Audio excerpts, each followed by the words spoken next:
ISF کے اور youth wing کے جو بھی آرگنائزرز ہیں اپنے ذرا ثابت کریں کہ آپ کے لوگوں میں ڈسپلن ہے.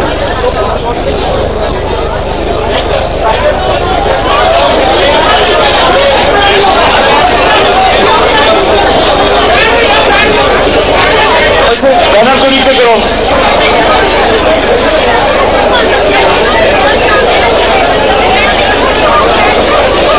آپ ذرا پیچھے چلے جانا, وہاں باتیں نہیں دیکھ سکتے. ادھر ہو جاؤ یا بیٹھ جاؤ, بیٹھ جاؤ, بیٹھ جاؤ, بیٹھ جاؤ نا. تم موٹو, تم ہی بیٹھو, بیٹھو.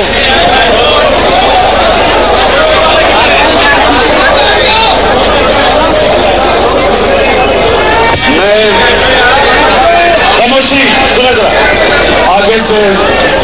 آپ پلیز جب بھی آپ میں کوئی فنکشن رکھ دی, یہ آخری دفعہ میں فنکشن اٹینڈ کر رہا ہوں جس کے اندر اس طرح کا ڈسپلن ہے. کوئی فائدہ نہیں ہے ایسے فنکشن اٹینڈ کرنے کا جدھر آپ نے اس طرح شور بچا کر رہے. جب آپ اپنے چیئرمین کو کہیں انوائٹ کرتے ہیں تو آپ اسے کچھ سننا چاہتے ہیں, یا تو آپ اسے سننا چاہتے ہیں اور یا پھر آپ نے آپس میں مقابلہ کیا وہ شور مچانے کا. 5 کروں گا, مجھے مکمل سائلنس چاہیے. ایک, میں آپ کو کہہ رہا ہوں 5 کروں گا, مکمل سائلنس چاہیے, نہیں تو میں جا رہا ہوں. 2, اور اچھا آپ میں سے جس نے بھی کچھ کیا نیکسٹ ٹائم ان کو باہر نکال دو پلیز. 2, 3, 4 اور 5. بسم اللہ الرحمن الرحیم. جو انصاف کے لیے کمٹمنٹ ہوئی تو وہ ہمارے سے بہت زیادہ تھی. تیسری چیز جو ان کے ادارے تھے وہ ہمارے سے بہت زیادہ اداروں سے مضبوط تھے. اور چوتھی چیز کہ وہاں تعلیم کے اوپر ایک معاشرہ فیصلہ کر بیٹھا تھا کہ ہم نے جو بھی ہو جائے اپنے آپ کو تعلیم دینی ہے. تو 4 چیزیں میں نے دیکھی. جو سارا پاکستان کا بجٹ تھا اس سے زیادہ ان کا صرف ایجوکیشن بجٹ ہے. جو وہاں کا انصاف ہے, میں آپ کو یقین بتاتا ہوں کہ ان کے جانوروں کو بہتر انصاف اور رائٹس ملتے ہیں جو ہمارے انسانوں کو نہیں ملتے.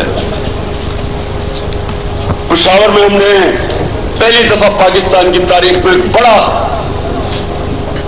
ایک سینٹر بنایا کہ جو یہ سڑکوں کے اوپر بچے رول رہے ہیں ان کو ہم ایک سینٹر میں لے کے جائیں, بہترین تعلیم دیں, سپورٹس کی فیسلٹیز دیں, ٹیکنیکل ایجوکیشن دیں. انشاءاللہ یہ آپ دیکھیں گے ایک مثال بنے گا پاکستان کے لیے کہ ایک حکومت نے ذمہ داری لی اپنے بچوں کے لیے. ہمارے بچے رول رہے ہیں سڑکوں کے اوپر اور ایک باہر ڈاکیومنٹری بنی کہ کس طرح بچوں کے اوپر کس طرح کا ظلم ہو رہا ہے.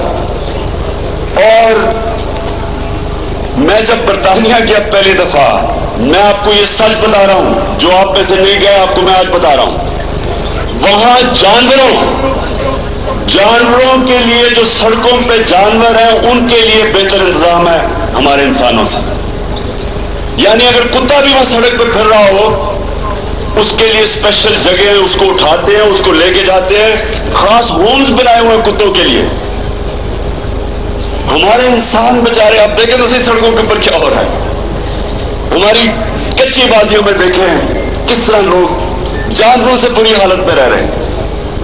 تو وہاں جو ان کا نظام انسانیت کا تھا, جو ہیومن رائٹس کی پروٹیکشن کا تھا, جانوروں کی پروٹیکشن کا تھا, آپ جانتے ہیں کہ یہ سب سے پہلے کس سے شروع کیا؟ خلافت راشدہ میں یہ مسلمانوں نے پہلی دفعہ دنیا کی تاریخ میں رائٹس دیے گئے سب کو. 9th century AD میں پڑھ رہا تھا کہ مسلمان scholars rights of the child کے اوپر کہ بچوں کے کیا رائٹس ہونے چاہیے اس کے اوپر ڈیبیٹ کر رہے تھے. آج سے 1200 سال پہلے اور حضرت عمر کا قول ہے کہ اگر کتا بھی میری ریاست میں بھوکا مرے تو میں ذمہ دار ہوں گا.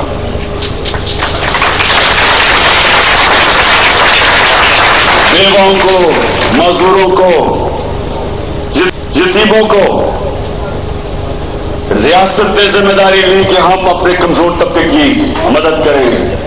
پینشنز پہلی دفعہ دنیا کی تاریخ میں حضرت عمر کے دور میں پینشنز کا نظام بنایا گیا. کبھی ایک معاشرے نے اپنے بوڑھوں کے لیے ذمہ داری نہیں لی. یہ پہلی دفعہ پینشنز حضرت عمر کے دور میں انٹروڈیوس ہوئی. تو یہ آج جو چیزیں ہم نے قانون، رول آف لا، فلاحی ریاست، یہ ساری آج آپ کو یورپین ملکوں میں ملتی ہیں. اسکینڈینیویا میں جائیں، بہترین دنیا کی فلاحی ریاست آپ کو ملے گی.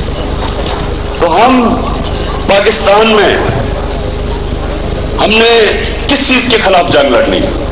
ہم نے سب سے پہلے تو انصاف کی جنگ لڑنی ہے. انصاف کی جنگ کا مطلب یہ ہے کہ ہم نے ہر مظلوم اور کمزور طبقے کے ساتھ ہم نے کھڑے ہونا ہے. ہم تحریک انصاف نے کھڑے ہونا ہے. ہم نے جو بھی پسا ہوا طبقہ ہے، ہمارا یہ فیصلہ ہونا چاہیے کہ جس طرح ابن خلدون نے کہا کہ انسان کا مقصد ہی، ابن خلدون دنیا کی تاریخ کے ایک بہت عظیم اسکالر تھے. یعنی صرف مسلمان دنیا نہیں مانتی تھی، مغرب بھی ان کو مانتا ہے. ابن خلدون نے کہا کہ ان کے وہ سمجھتے ہیں کہ قرآن کے مطابق ایک مسلمان کو صرف پیدا اس لیے کیا گیا ہے، دنیا میں آنے کا مقصد یہ ہے کہ اللہ کی دنیا پہ انصاف قائم کرو.